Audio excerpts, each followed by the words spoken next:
पाकिस्तान 'ਚ पंजाबी कॉम्प्रैसां दे सब तो वड्डे नैटवर्क पंजाबी नैशनलिस्ट फोरम वालों जी आयां नूं। कौम नूं कौम दे लोकां दीआं खामियां नहीं बल्कि खामियां दा हल दसो। हर कौम दे लोकां विच खूबियां भी हुंदियां ने ते खामियां भी हुंदियां ने।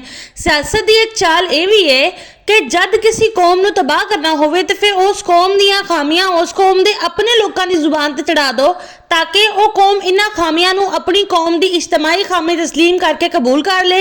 वो कौम इन्हां खामियां नूं खत्म करन दी हिम्मत ते कोशिश ना करे बल्कि मायूस हो जावे। उस कौम दे जिन्हां लोकां विच वो खराबी नहीं है वो भी कौम की इज्तमाही खराबी समझ के उस खराबी नूं अपने विच पान लग पैन, क्योंकि ये एक असूल है कि कौम दे लोकी वही करना चाहते हैं जो कौम दे लोकां दी अक्सरियत कर रही होवे।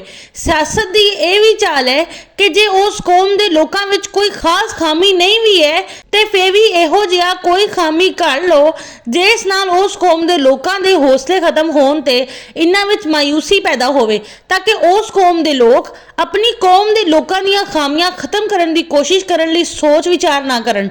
कौम दे लोकां दा हौसला वधाउण वाला काम छड्ड के हर वेले अपनी कौम दे लोकां दीआं ਉਹ ਖਾਮੀਆਂ ਹੀ ਦੱਸਦੇ ਰਿਹਾ ਕਰਨ ਜਿਹੜੀਆਂ ਕੌਮ ਦੇ ਲੋਕਾਂ ਦੀ ਅਕਸਰੀਅਤ ਦੀ ਜ਼ੁਬਾਨ ਤੇ ਨੇ।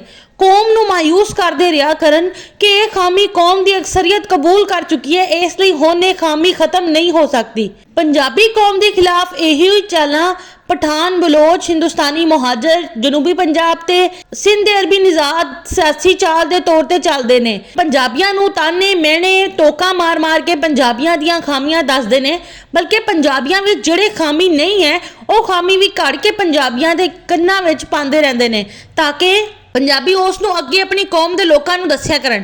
पंजाबी अपनी कौम के लोगों दीआं खामियां खत्म करन दी कोशिश करन लई सोच विचार करन ते हौसला वधाउण वाला काम करन दे बजाय कौम के लोगों के हौसले खत्म करन दे काम ते लगे रहन।